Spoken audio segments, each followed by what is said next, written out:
Bonjour à tous, j'espère que vous allez excellemment bien. Aujourd'hui on se retrouve pour faire le débrief de la 20e étape du Tour de France. On va revenir un petit peu sur tout ce qui s'est passé sur cette étape, notamment bilan des Bleus, coureur top, bonnet d'âne. Enfin un petit peu comme d'habitude, les classements en fin de vidéo aussi. Alors j'enregistre fenêtre fermée parce que le voisin est encore en train de moissonner, mais le champ d'à côté là désormais. Là hier c'était le champ d'en face, maintenant c'est le champ d'à côté parce que je pense qu'il essaye de tout faire avant qu'il y ait l'orage, mais je sais pas s'il va y arriver. Donc ça fait un petit peu de bruit. Et puis je ne mets pas le ventilateur parce que je sais qu'il y a des gens qui sont assez sensibles du bruit, hein, j'ai l'impression dans les commentaires. Donc si je me liquéfie pendant la vidéo, c'est normal, hein, si vous me voyez briller, là j'ai déjà chaud, parce qu'il y a plus d'humidité qu'hier, donc je peux vous dire que ça va être une belle vidéo. Si à un moment je dis des conneries, moi j'ai pas la clim, comme les mecs de France Télévisions dans la cabine. Allez, n'hésitez pas à vous abonner à la chaîne, à réagir dans les commentaires, à mettre un pouce bleu, à partager la vidéo sur les réseaux sociaux, notamment auprès de vos proches, si vous pensez que ça peut les intéresser. Dans les commentaires, n'hésitez pas à me dire qui vous a plu, qui vous a déçu. TikTok, les shorts, juste après l'arrivée des étapes, notamment, ou dans la demi-heure, les 3/4 d'heure qui suivent. Si vous avez les moyens et que vous voulez soutenir mon travail, vous pouvez faire un super thanks. Et je remercie les gens qui le font. Et puis quand vous abonnez à la chaîne, vous pouvez rajouter la petite cloche. Comme ça, vous êtes au courant des dernières vidéos qui sortent sur la chaîne. Et pour soutenir mon travail, eh bien c'est plus simple. Parce que si vous pouviez le plus possible cliquer rapidement sur les miniatures et les notifications une fois que vous les voyez, eh bien ça permet de mettre en avant plus facilement la vidéo sur YouTube. On commence tout de suite avec cette étape. Aujourd'hui, j'ai décidé de ne pas attaquer Anthony Forestier. Il y a un contre-la-montre demain, on sait qu'on aura des choses encore à dire, je pense. Non, je vais m'attaquer à Jalabert. Il n'y a personne qui lui dit à France Télévisions, parce qu'il l'a déjà dit il y a 10 jours, hein, qu'Henrik Mas et Carapaz ont été équipiers. Ils n'ont jamais été équipiers, hein, Henrik Mas et Carapaz. Pour tout vous dire, je devais déjà le dire, enfin, la première fois il l'a fait, ce coup-là, de dire Henrik Mas et Carapaz ont été équipiers. Parce que j'étais sûr de moi, à 99%, vous avez 99,59999% là, que Carapaz est arrivé chez Ineos en 2020 et comme pour moi Henrik Mas est arrivé en 2020 chez Movistar, les deux s'étaient croisés chez Movistar. Donc c'est vrai, hein, j'ai vérifié quand même par acquis de conscience un petit peu. Donc Jalabert, il aurait pu le vérifier par lui-même, on aurait pu lui dire, et c'est quand même incroyable, c'est que Jalabert le dit, cette connerie, pendant quand même une grande partie, enfin ça fait depuis, je sais pas, ça doit faire 7-8 jours qu'il le dit. Je sais plus c'était quelle étape de montagne, mais bon voilà, ça fait quand même depuis quelques temps qu'il dit cette grosse connerie, parce que quand même c'est une grosse connerie. Et surtout, ni Pasteur, ni Marion Rousse, ni dans le cas Régie, ni... Enfin, il ne regarde pas les réseaux sociaux non plus, il n'y a personne qui lui dit, là, tu racontes une connerie. Puis ils peuvent pas avoir, je sais pas, Pro Cycling Stats sur les ordis. Je sais pas, mais bon, Pro Cycling Stats, c'est quand même, enfin, ou First Cycling, c'est quand même les deux sources pour connaître le pédigré des coureurs. Je sais pas, ils pourraient l'avoir sur des ordinateurs. Là, on a vu quand même les coulisses un petit peu de la manière dont ils commentent. Je me dis quand même comment ils font pour rater des trucs, parce que ils ont donc les 8 caméras. Alors c'est peut-être parce que c'est mal affiché, parce que c'est vrai que c'est affiché en petit, donc il faut quand même avoir des bons yeux. Donc ils ont l'écran comme nous, ce qu'on voit, mais ils ont aussi les caméras, enfin ils ont la même palette que le réalisateur. Ils ont donc aussi la tablette, mais ils ont la bonne idée d'utiliser le site du Tour de France. Je ne suis pas sûr que ce soit le meilleur, le site du Tour de France. Utilisez plutôt Pro Cycling Stats, utilisez plutôt First Cycling. Je pense que vous aurez plus d'informations. Enfin, c'est quand même extraordinaire. Vu le nombre de trucs qu'ils ont, par rapport à moi, par rapport à vous, où il n'y a que devant l'écran et parfois vous avez le téléphone avec Pro Cycling Stats, c'est quand même exceptionnel de se rater de temps en temps. Enfin, de se rater plus que de temps en temps, je trouve maintenant. Parce qu'avant, c'était des ratés de temps en temps. Mais bon, je dirais que ça peut arriver. Le cyclisme, c'est pas le sport le plus facile à commenter. Parce que vous devez connaître énormément de coureurs différents. C'est vrai qu'en World Tour, il y a 18 équipes avec 30 coureurs à peu près chacune, entre 27 et 30 coureurs. Ça fait quand même quasiment 600 personnes à connaître, si on compte en plus les équipes de deuxième division. Donc voilà, il y a quand même beaucoup de noms à connaître et beaucoup de de palmarès à connaître, donc des fois on peut se planter, mais il y a quand même des outils maintenant pour plus se planter. Et après, c'est avec l'Instat, First Cycling, c'est quand même les deux bibles au niveau du cyclisme. Donc je vois pas comment, au niveau des palmarès et ce genre de choses, on arrive encore à se planter longtemps. Et puis il y a les réseaux sociaux, mais c'est extraordinaire, dans la cabine, il n'y a pas Twitter. Parce que là, vu qu'ils ont montré la cabine, contrairement à Eurosport, ils n'ont pas Twitter. Parce que là, quand même, la connerie, ça fait plusieurs étapes qu'il le dit, hein, Enric Mas, Carapaz, coéquipier, vous passez quand même un peu tous pour des cons. Hein. Alors, on va me dire, oui, c'est France Télé, leur objectif, c'est plutôt d'intéresser le grand nombre. Mais tu peux intéresser le grand nombre sans raconter des conneries. C'est ça qui est le mieux. Normalement, quand tu as une parole publique, l'idée est quand même d'éviter de raconter des grosses conneries, quoi. Et là, pour moi, quand même, le coup de Carapace masse, surtout que tu le dis pas une fois, deux fois, trois fois, quatre fois, il a dû le dire au moins 10 ou 15 fois, ça me pose un problème. Surtout que normalement, Jalabert est quand même techniquement connaisseur du cyclisme espagnol. Parce que je rappelle qu'il a passé une grande partie de sa carrière à la ONCE.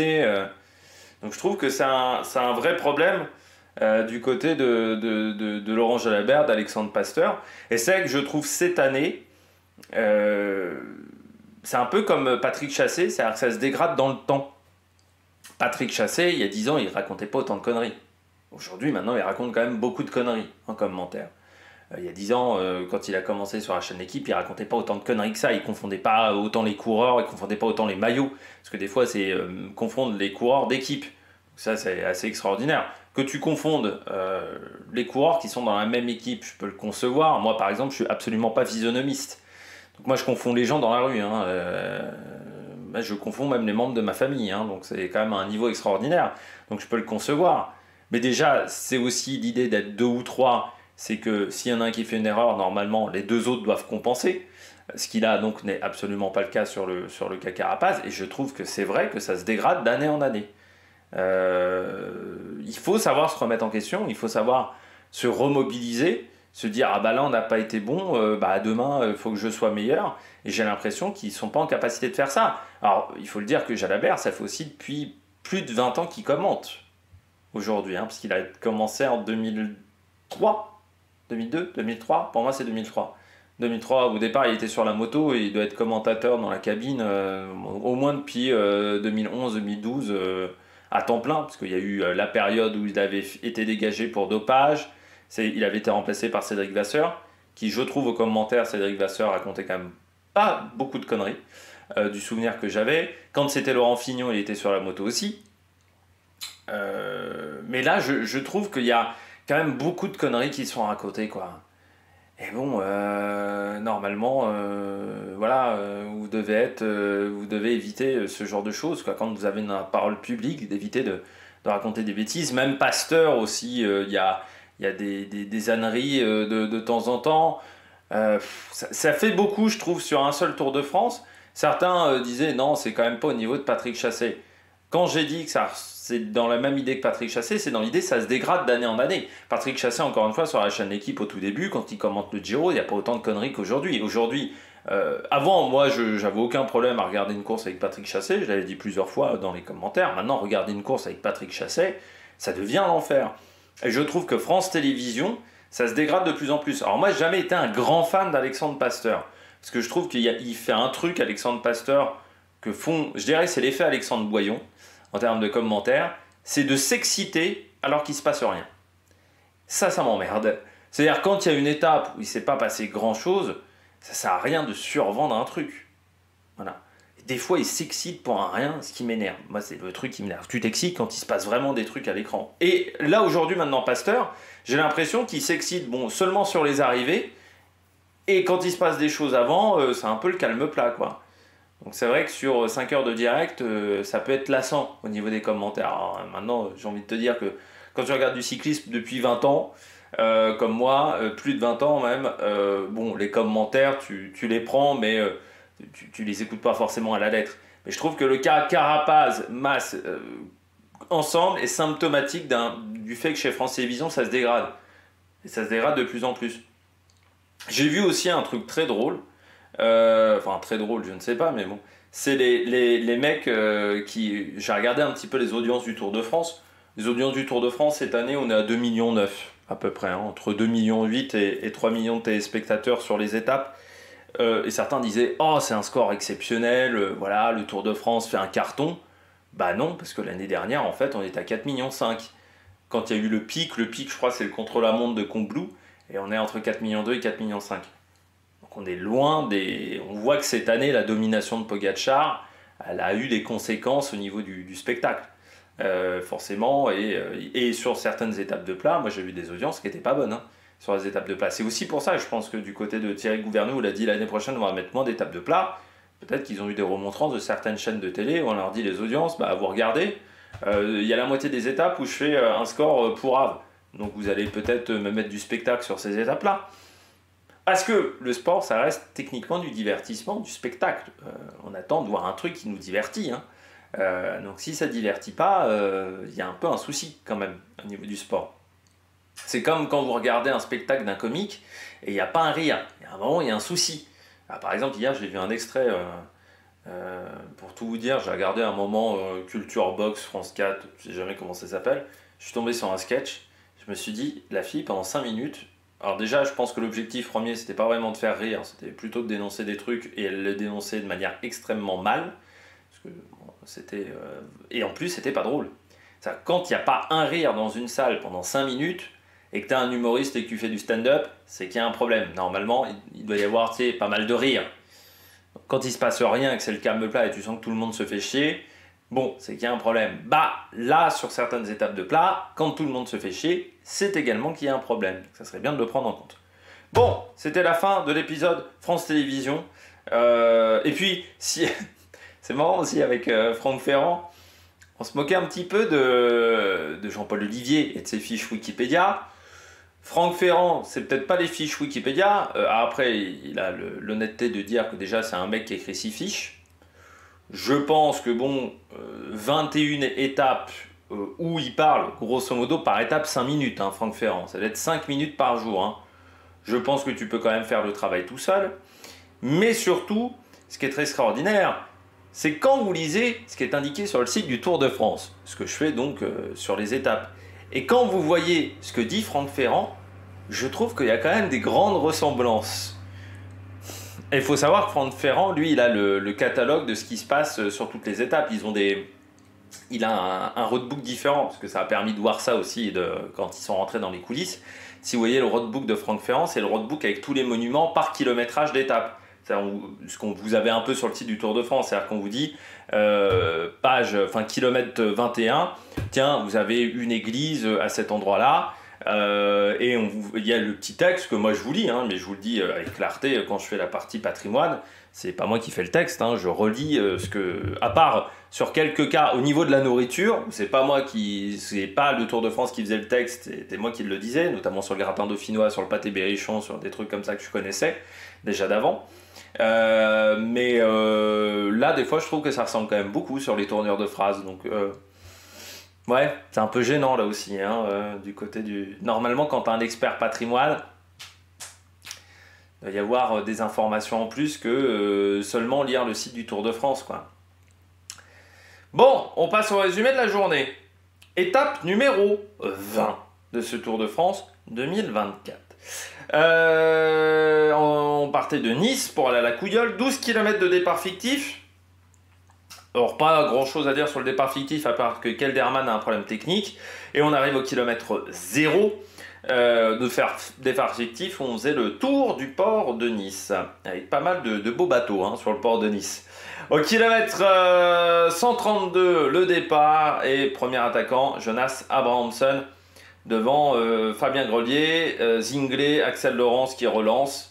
Tout le monde est repris 1 km plus tard car EF roule très fort. Ça va même être très compliqué pour moi de choisir le super combatif de ce Tour de France. Parce que il y a Carapaz, mais quand même Abrahamsson, pendant 3 semaines de course, il a animé notamment des étapes tout seul. Abrahamsson, moi je serais pour le donner à Abrahamsson, ce titre de super combatif, surtout que Carapaz a le maillot à poids.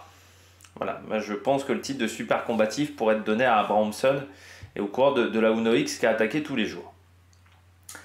Attaque ensuite de Varechkiold, Vous avez également une autre attaque après avec Rui Costa et Kurt Nielsen.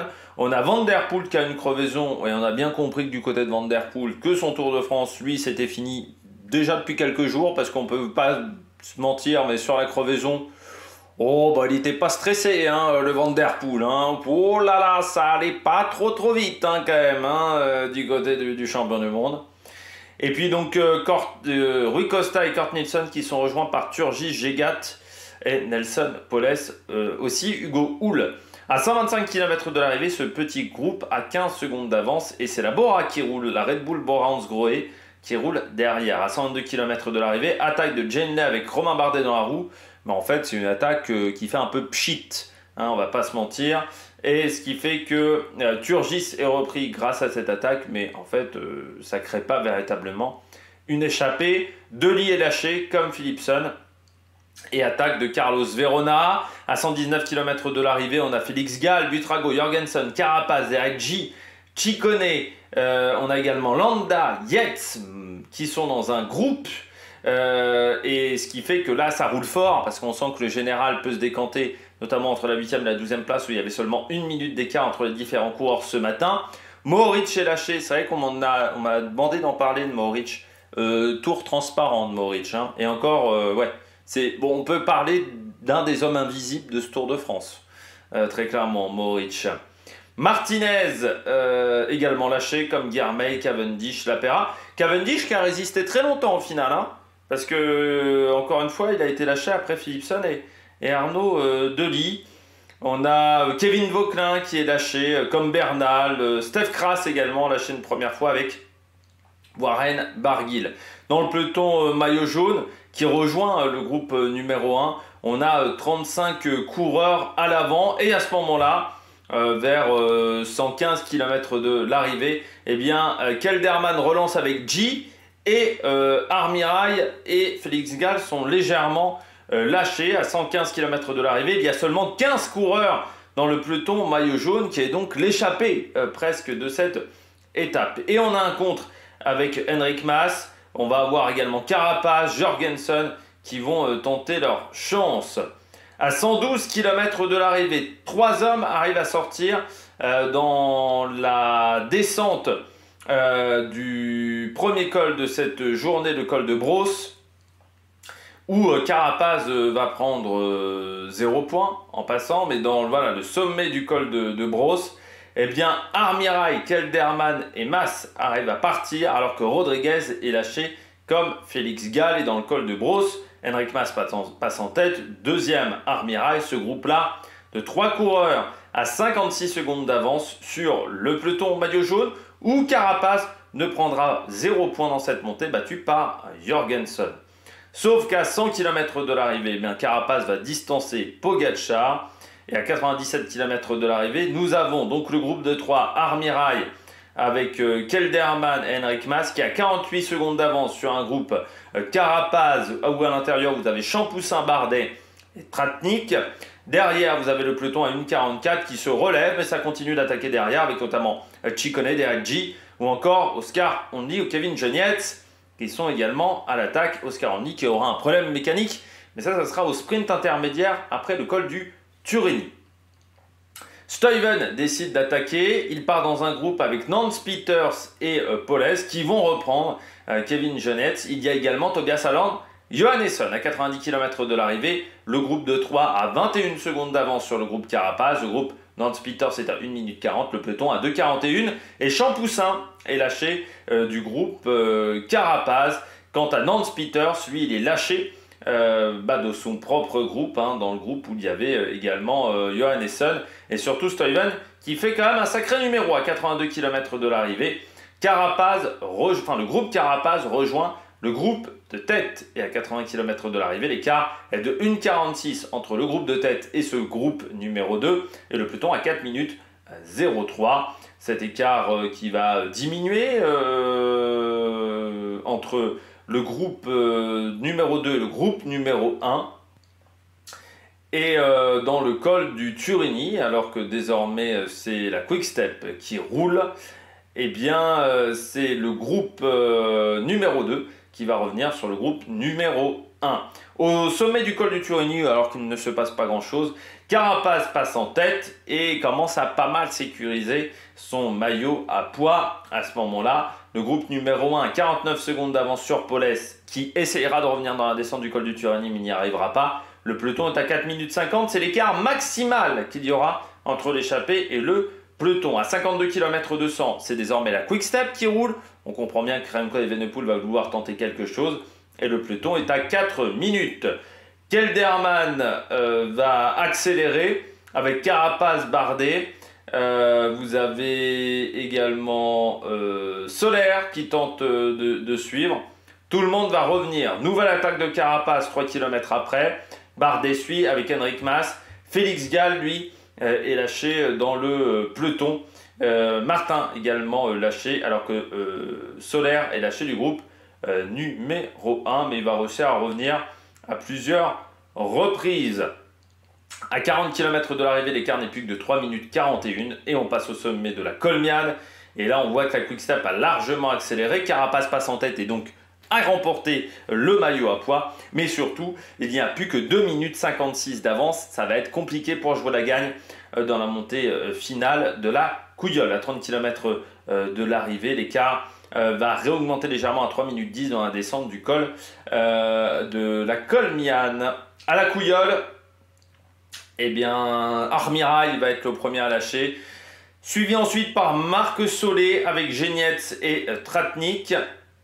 Vous avez Mentiès, Simon Yates, Kras, Rodriguez, Hindley qui eux sont lâchés du peloton.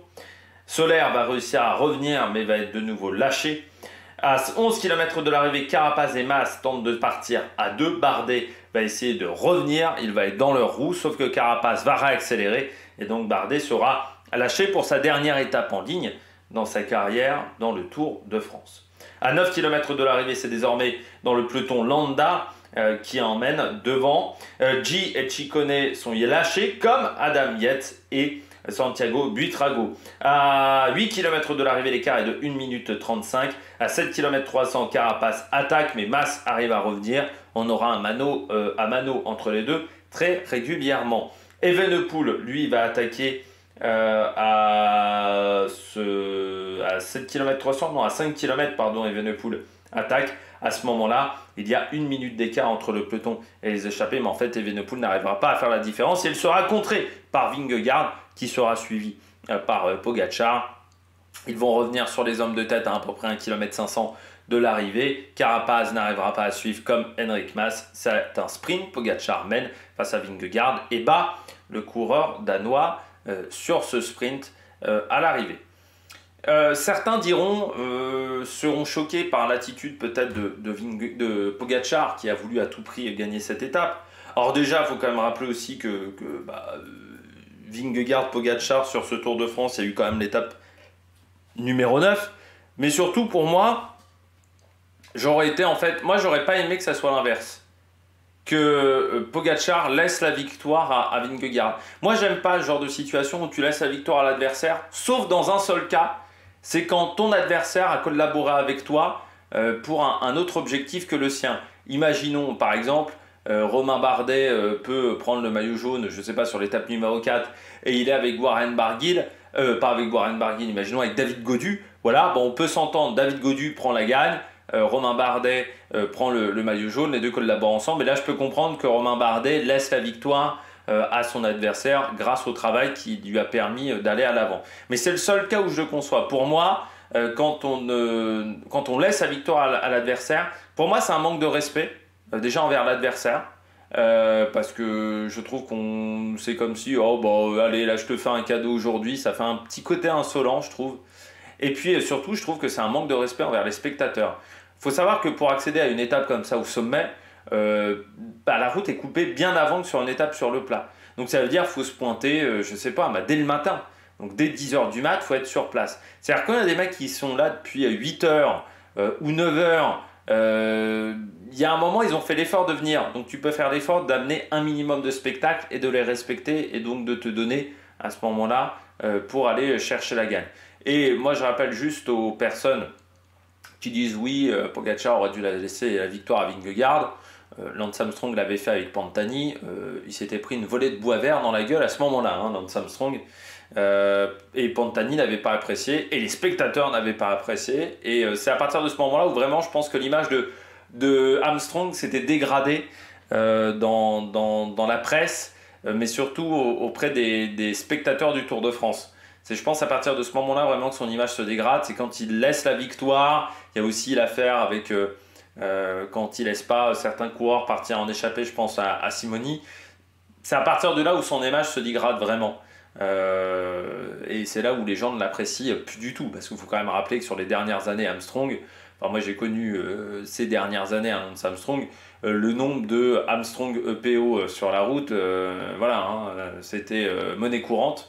Et on a quand même gagné ça au niveau des spéculations, parce que maintenant ça se passe plus sur la route. Peut-être qu'ils effacent ce genre de message maintenant sur la route, mais voilà, il y avait les mecs qui sifflaient. Je me souviens de sa montée, je crois, sur l'Alpe d'Huez, où à un moment il se prend des sifflets. Enfin, c'était.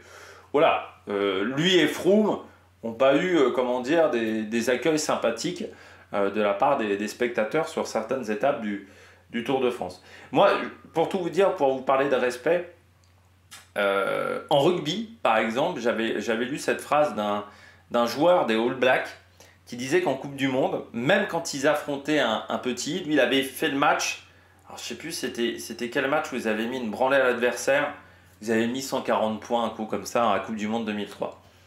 Et il avait dit pourquoi on a continué de jouer à fond. Il y avait un mec qui leur demandait pourquoi vous n'avez pas, tu sais, quand il y avait déjà 60 points d'écart, vous auriez pu arrêter de jouer et laisser tourner la montre. Il a dit non, nous on respecte l'adversaire. Et si pour nous on a les armes pour défoncer l'adversaire, on doit défoncer l'adversaire par respect. Et là je trouve que Pogačar a montré du respect à Vingegaard en lui faisant la misère pour la victoire. Et de toute manière, je suis pas sûr que Vingegaard aurait apprécié tant que ça. Alors, il l'a dit en interview. Vingegaard, il faut se méfier entre. Il est à la bonne école Visma. C'est-à-dire que la Visma, je rappelle qu'à la tête de la Visma, c'est un ancien journaliste. Donc, il sait comment gérer la com. Il faut se méfier entre ce que dit la Visma et la réalité. Et bon, certes, il a dit j'aurais bien voulu qu'il me laisse la victoire, mais je suis pas sûr qu'il aurait apprécié de remporter la gagne de cette manière-là. Et je pense que le public aurait peut-être sifflé les deux à ce moment-là à l'arrivée. Bon, note de l'étape. Alors certes, il y a eu le mano à mano entre Carapaz et Enric Mas dans la montée finale, qui sont lancés des mines à plusieurs reprises. Mais pour moi, c'est un 10 sur 20. Voilà, parce que il m'a manqué en fait des grandes surprises au niveau du général. Il n'y a pas en fait vraiment de grands bouleversements ce soir au niveau du classement général. Tout le monde était à sa place, donc voilà, il m'a manqué peut-être un grand bouleversement au niveau du général. Tu vois, un Almeida qui craque, un Carlos Rodriguez qui craque complètement. Voilà, j'aurais aimé un petit peu plus de bouleversement sur cette étape. Donc hier, j'avais mis 14 sur 20, mais parce que je trouve que le spectacle est plus impressionnant hier qu'aujourd'hui. Voilà, je trouve que, bon, tu vois, Pogačar, il fait l'effort de faire un peu le spectacle, d'attaquer de loin. Tu sens qu'il veut vraiment tuer le Tour de France. Là, on sent qu'aujourd'hui, il avait tué le Tour de France et que les mecs, voilà, ils avaient acté la victoire de Pogačar. Donc, ils se sont dit, bon, ça y est, on le laisse tranquille. Nous, on se concentre pour la deuxième place. L'attaque d'Evenepoel, elle n'est pas vraiment impressionnante. Vingegaard n'a pas non plus forcé son talent pour battre Evenepoel. Donc, voilà, je reste un petit peu sur ma faim pour cette étape. On regarde tout de suite le bilan des Bleus. On passe au bilan des Bleus. Et du côté du bilan des Bleus, je commence avec Romain Bardet.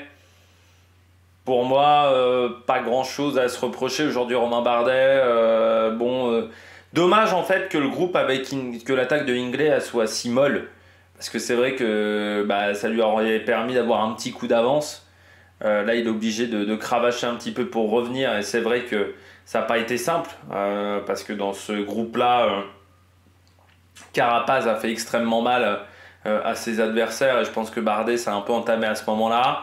Je dirais que comme Thibaut Pinot l'année dernière, qui avait réussi à prendre l'échappée dans sa dernière étape importante, Bardet a réussi à faire ça sur le Tour de France. Il a réussi à prendre le maillot jaune, à aller chercher une victoire d'étape. Là aujourd'hui, il fait quand même top 10 sur cette journée. Je crois que vu les circonstances, le Tour n'a pas été simple pour Romain Bardet physiquement. Il a souffert cette année. Je crois qu'il peut être quand même confiant. Enfin, il peut être content plutôt que confiant. Vous voyez, c'est la chaleur là. Je suis un peu en sueur, on dirait pas hein, comme ça. Je suis quand même en transpi. Il peut être très content de sa victoire. De sa victoire, de son Tour de France, Romain Bardet, même s'il a traversé une période qui a été compliquée sur ce tour, il n'a pas abandonné, il n'a pas craqué, il arrive à prendre l'échappée sur cette dernière étape en ligne. À la fin, il était très très ému parce que je crois que jusqu'à maintenant, il se le mettait pas trop en tête qu'il prenait sa retraite l'année prochaine et que c'était son dernier Tour de France. Là, je crois qu'il l'a vraiment compris. Toutes les émotions sont remontées après l'arrivée. Très émouvant. Et puis le faire le jour où vous avez le virage Thibaut Pinot qui refait une deuxième édition de son virage, je trouve qu'il y a un côté... ça a été les deux coureurs de cette génération-là, hein. La génération 2010 à 2023-2024, c'est les deux coureurs pour moi qui ont marqué cette génération-là au niveau de la France. La période d'avant, c'était Fedrigo, Vauclair, Chavanel. Sur cette période-là, c'est vraiment les deux qui ont été les plus marquants, avec Arnaud Démare aussi, je dirais, au niveau des sprints et Nasser Boigny. Mais voilà, c'est les deux coureurs en montagne qui ont été les plus marquants, les plus réguliers. Et c'est vrai que Romain Bardet, je pense que ça lui fait tout drôle. Demain, c'est un contre-la-montre. Voilà, moi je suis un peu déçu que ce tour se termine sur un contre-la-montre et pas sur une étape, sur la promenade des Anglais, une étape plate où on aurait fait des tours de la promenade des Anglais. Moi j'aurais préféré ça qu'un contre-la-montre, déjà parce que demain le contre-la-montre, il faut très clairement se dire qu'il va y avoir assez peu de bagarres. Même dans le top 15, qu'il y a assez peu de coureurs vont véritablement le faire à fond. Puis je trouve qu'il manque ce côté-là collectif, ce côté-là parade qu'on aurait eu si on avait eu une étape en ligne. Mais bon, voilà, Romain Bardet peut être très fier de lui. Je pense que demain, il y aura quand même des applaudissements, comme pour Cavendish hein, aussi, ou Morkov. Peut-être moins pour Morkov quand même, mais je pense qu'il y aura pas mal d'applaudissements sur la route entre Monaco et Nice. Je pense qu'il pourra profiter. Et puis sa saison n'est pas encore finie, sa carrière aussi, hein, il lui reste 11 mois de carrière, donc à lui d'en profiter. Mais je crois qu'il arrête au bon moment, Romain Bardet. Quand on voit ce Tour de France, quand on voit sa saison, c'est vrai qu'il a eu du mal à être régulier.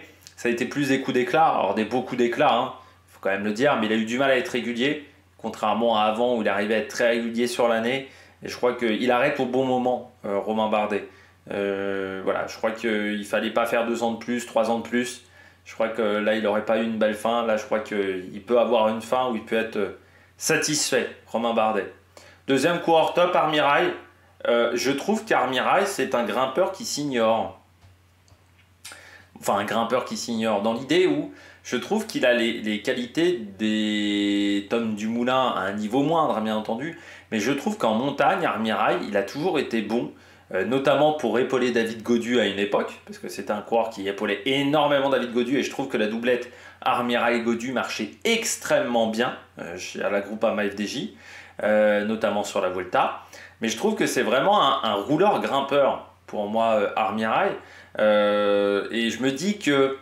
Alors, il essaye toujours d'être rouleur, mais je me dis qu'il y a peut-être un truc à aller chercher au niveau de la montagne. C'est quand même un mec qui a fait 16e d'un Giro, Bruno Armirail en portant le maillot rose, donc ce qui fatigue toujours un petit peu. Je me dis qu'il y a peut-être quand même quelque chose à tenter au niveau de la montagne pour Bruno Armirail, parce que quand tu le vois, c'est vrai que tu te dis c'est un coureur qui pourrait tenter quelque chose. Donc ouais, je me dis Bruno Armirail, grimpeur qui s'ignore, et non, l'étape aujourd'hui, il a été à l'avant. Autant la Décathlon à G2R, c'est pas un tour réussi. Mais autant Bruno Armirail peut être content de la performance qu'il a réalisée, notamment autour de Félix Gall. Je m'excuse, hein, on m'a appelé et puis j'ai fait 2-3 trucs dehors. Je pense que vous allez entendre 2-3 coups de tonnerre dans la vidéo. J'espère que j'aurai de l'électricité jusqu'au bout. Parce que là, le temps tourne à l'orage, comme dirait Johnny, à l'état sauvage.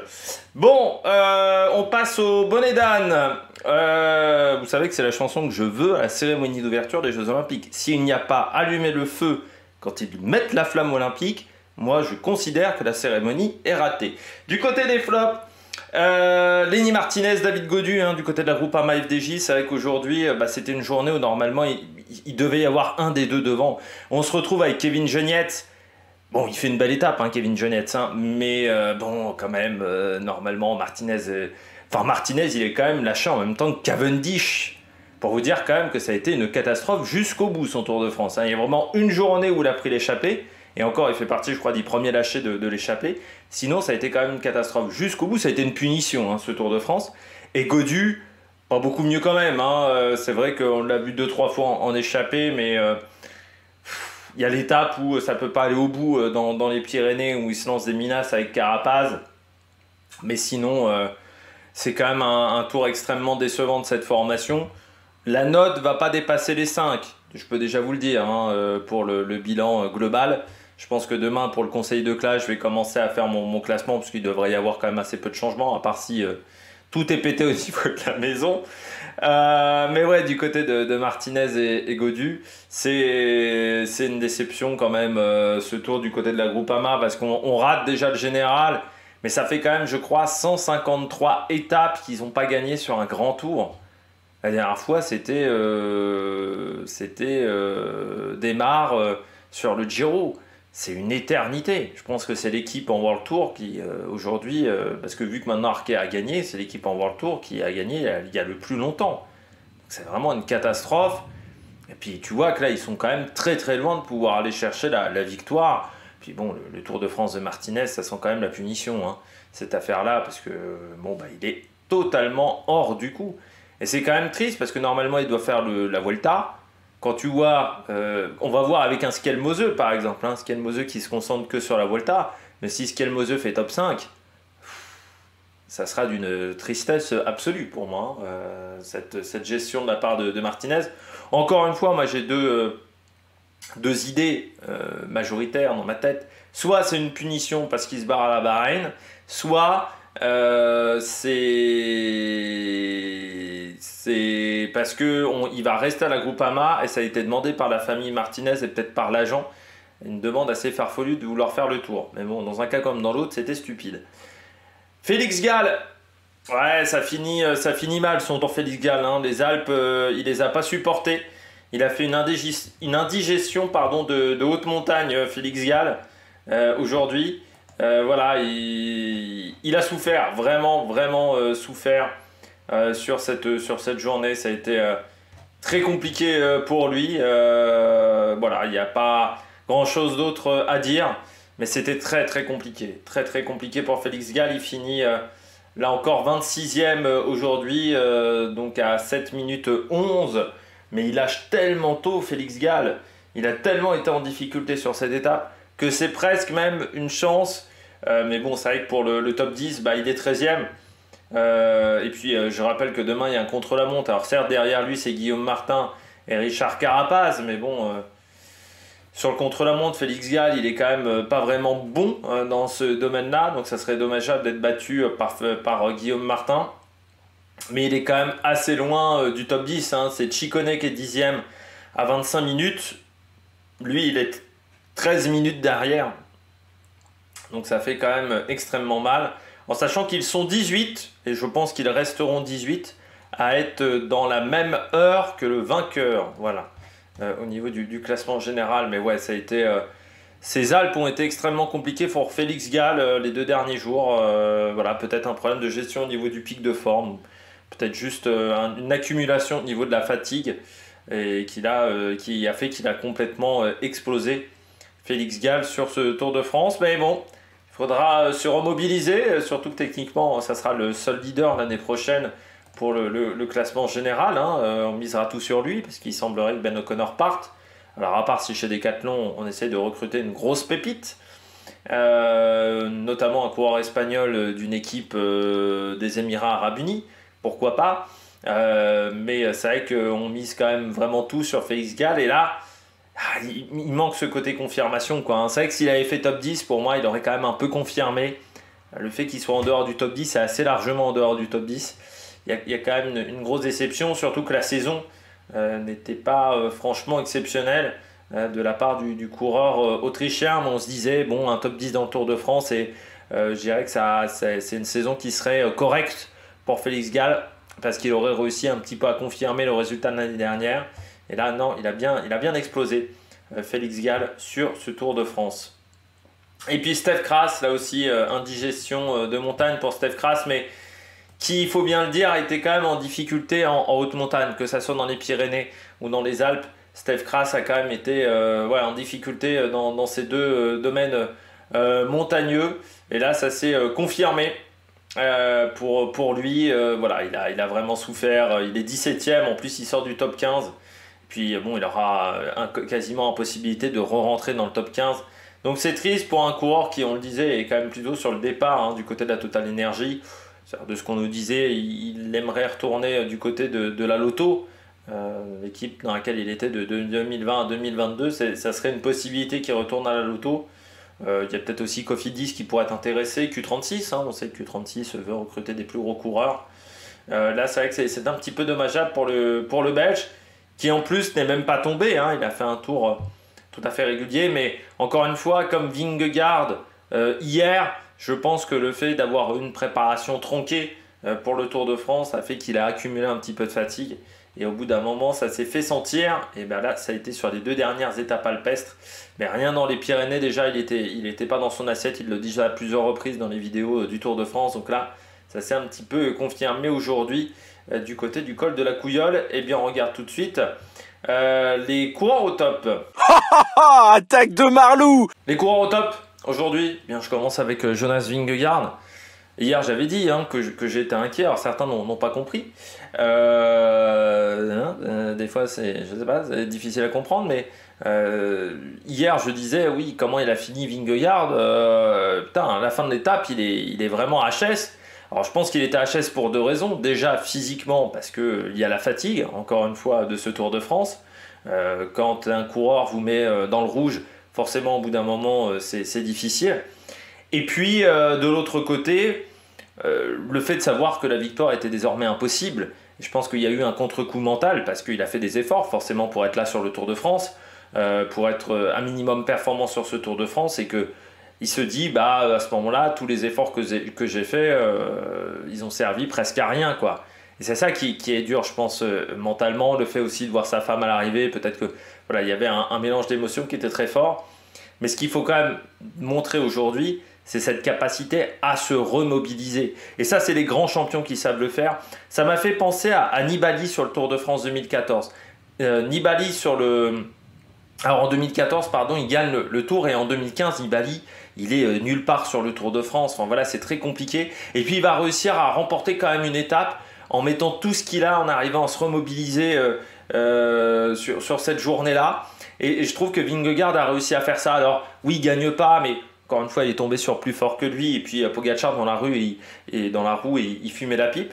Voilà, l'électricité commence à être en difficulté. C'est un petit peu inquiétant. Mais il a été quand même très très performant, Jonas Vingegaard, je trouve, sur cette étape. Il a réussi à être au taquet, à être vraiment hyper performant sur la journée. Il donne vraiment le maximum. Tu sens que pendant toute l'étape, son objectif, c'est vraiment d'aller au bout, c'est vraiment de donner le maximum.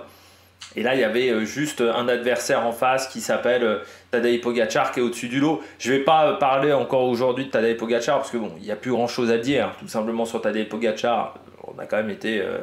ça fait 5 étapes. Bien entendu, il est encore coureur top, mais je ne vais pas en parler plus que ça. Mais Vingegaard, oui, il a été solide. Surtout que là, on ne peut pas dire que l'équipe a été à son service aujourd'hui, parce que Kelderman est à l'attaque, Jorgensen a même tenté à un moment, Tratnik est également devant, que Laporte et Van Aert. Alors Van Aert a été un peu mieux que les derniers jours, mais Laporte, il n'a pas eu un rôle hyper important du côté de l'effectif. Lehmann a quand même tenté de l'aider, mais tu sens que Lehmann, au bout d'un moment, il y avait quand même les limites physiques. Et là, du côté de Vingegaard, il a réussi à construire sa victoire grâce au travail de la Soudal Quick-Step.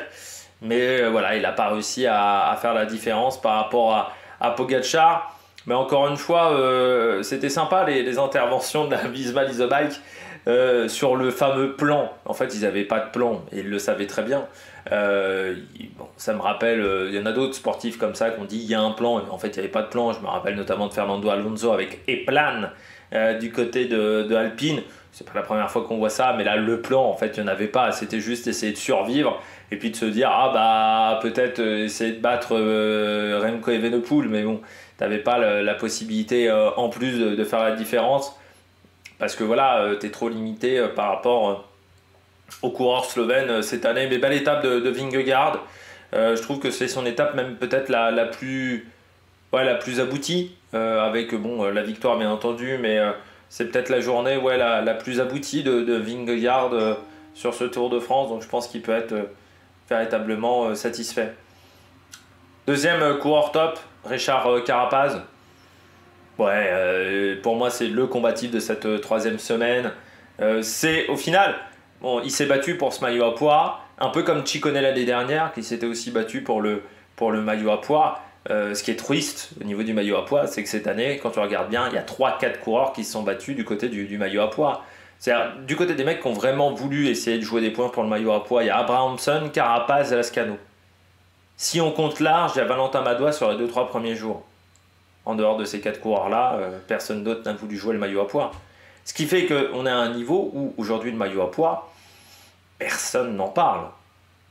Carapaz, on a plus parlé de sa victoire que du maillot à pois. J'ai l'impression vraiment que maintenant c'est devenu un classement presque annexe, qu'il va peut-être falloir rectifier le tir, ou dans ce cas-là, réfléchir à un classement du baroudeur, qui serait peut-être plus intéressant que le maillot à pois aujourd'hui.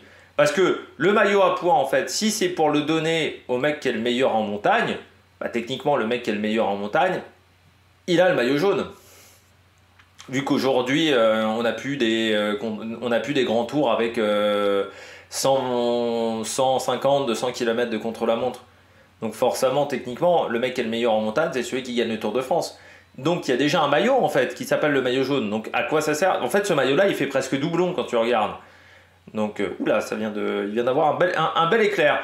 Je suis pas sûr qu'on puisse uploader la vidéo jusqu'au bout, parce que ça me fait un petit peu flipper là, la situation. Bon, j'accélère un petit peu, mais voilà, Carapaz, belle journée aujourd'hui. Vous avez le coup de tonnerre qui suit après l'éclair, parce qu'il a été hyper efficace, et puis il a tenté son va-tout. Le problème, c'est que ça n'a pas bien collaboré dans l'échappée. On voit entre Mas, entre Bardet, voilà, tout le monde se regardait un petit peu, parce que je pense que Carapaz faisait peur, vu ce qu'il avait mis comme menace, et que tout le monde avait vu Carapaz dans le groupe maillot jaune. Tout le monde s'est dit putain, c'est l'homme à abattre, et forcément c'était un peu compliqué, et on voit qu'il n'y avait pas de collaboration entre Enric Mas et Carapaz dans la montée finale. Bon, il peut être content, il a quand même sa victoire, il a son maillot à pois. Voilà, plus une journée maillot jaune, je pense que quand même le Tour de France de Carapaz est tout à fait réussi. On poursuit avec Jasper Stuyven, le Belge. Impressionnant sur cette étape, Stuyven. Alors il avait été impressionnant sur l'étape des chemins blancs. C'était pas allé au bout. Il peut dire encore merci à Lutsenko. C'est quand même Lutsenko qui roule pour tout le monde. Mais là aujourd'hui, on est quand même sur une étape 4000 mètres de dénivelé positif. Bon, lui, sur les 1000 derniers, il n'était pas là. Mais sur les 3000 premiers, il était là, Stuyven, quand même. Hein. Impressionnant, Stuyven. On parle quand même d'un mec qui a gagné Milan-San Remo. Voilà, d'un mec qui est plutôt classique flandrienne. Alors, on avait déjà Van Aert. Mais là, Stuyven, waouh, il a fait quand même... parce que dans le groupe Nance Peters, Johannesson et Genietz... ouais, ils se sont bien accrochés dans sa roue. Hein.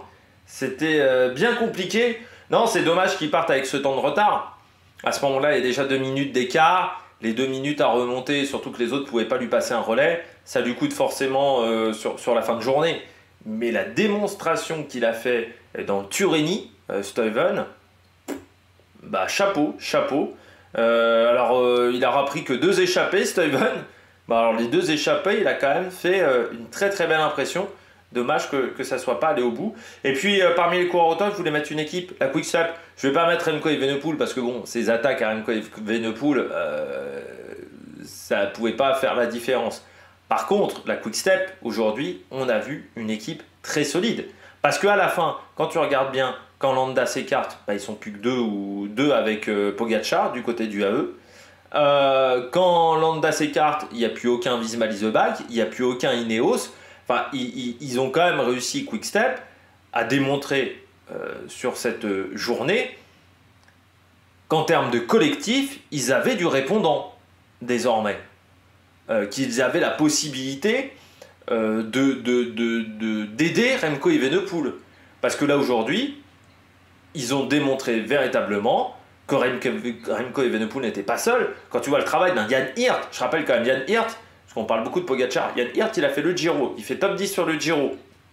Derrière il fait Tour de France, première étape il se casse les dents sur le départ fictif quand même, enfin sur la transition il se pète dedans. Il arrive quand même à être là en troisième semaine, chapeau. Van Wilder, gros travail, hein, et pourtant, je dirais que Van Wilder n'était pas au top, peut-être physiquement. J'ai trouvé parfois Van Wilder un peu meilleur, mais là, il a donné le maximum. Non, ça a été un collectif hyper solide du côté de la Quick Step. On peut être vraiment très content du travail qu'a réalisé la Quick Step sur cette étape, donc vraiment très très bien. Du côté de la Quick Step, bravo du côté de cette formation. Je vais vous le dire tout de suite parce que là je sens qu'il va y avoir un énorme orage et que ça ne va pas se calmer tout de suite. Et je sens que la mise en ligne déjà de cette vidéo là, ce débrief va être compliqué. Comme là en plus je ne l'ai pas encore écrit l'étape du contre-la-montre et que demain en plus le contre-la-montre part tard, donc je peux mettre la vidéo en ligne un petit peu plus après. La présentation de demain, on la mettra à 9h30, 10h hein, en ligne, pas avant parce que il va falloir que je l'enregistre. Il n'y a rien qui est écrit parce que j'ai regardé l'étape en intégralité. Et là, vu le temps, voilà, je ne sais même pas si celle-là je vais pouvoir l'encoder et tout parfaitement. Donc voilà, je vous le dis dès maintenant, vu le temps. Ça sera demain 10h, hein, parce que peut-être qu'à ce moment-là, le temps sera plus calme. Si, encore une fois, il n'y a pas de problème annexe avec cet orage, mais voilà, on le fera demain. Allez, on regarde tout de suite les bonnets d'âne. Les bonnets d'âne du jour. Alors, il y a deux bonnets d'âne. C'est sur l'étape, mais c'est aussi par rapport à leur Tour de France. Il y a un bonnet d'âne, c'est surtout pour l'étape du jour quand même. Je commence avec Carlos Rodriguez. Ça lui réussit pas hein, les samedis sur le Tour de France, les derniers samedis sur le Tour de France. Et les dernières, elle était tombée avec Jorgensen. On se souvient dans une descente, Jorgensen qui avait été avec Sepp Kuss, pardon. Sepp Kuss avait été bien touché au niveau de la tête et lui aussi avait souffert pour finir l'étape et pour finir ce Tour de France. J'ai le souvenir également de sa Vuelta quand il fait un bon classement sur la Vuelta où il tombe le vendredi.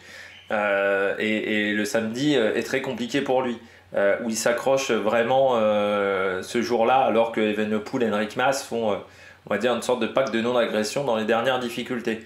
Donc là c'est vrai que du côté de Carlos Rodriguez ça a été impressionnant. Vraiment il lâche très vite, il lâche très vite. Alors il n'a pas totalement explosé parce que heureusement aujourd'hui il y avait Castroviejo. On ne l'avait pas vu depuis le début de la course. On a vu Castroviejo et Lorenz de plus. Mais il a vraiment souffert sur cette étape. Je sais pas si... Alors, je me posais des questions parce que jusqu'à maintenant je disais en termes de récupération c'est plutôt pas mal Rodriguez. Mais c'est vrai qu'on peut quand même se poser la question sur le fait qu'il soit tombé à 2 reprises lors des 2-3 derniers jours de course. Que là aujourd'hui bon il a vraiment souffert dans les Alpes. Déjà hier c'était pas top. Là aujourd'hui c'était très compliqué. Est-ce que c'est pas ça son défaut? C'est la récupération? Parce que peut-être que les chutes étaient dues à un manque de lucidité, à de la fatigue trop importante. C'est une question qu'on peut véritablement se poser. Parce que là, c'est vrai qu'il a vraiment souffert, hein, Rodriguez sur cette étape. Bon, maintenant on verra ce que ça donnera. Mais bon, Ineos, la note sera pas bonne hein, sur le conseil de classe de ce Tour de France.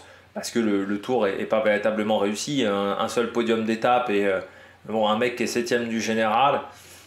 On est quand même loin des heures de gloire de la Sky quand on est 3e ou 4e budget du côté des formations internationales.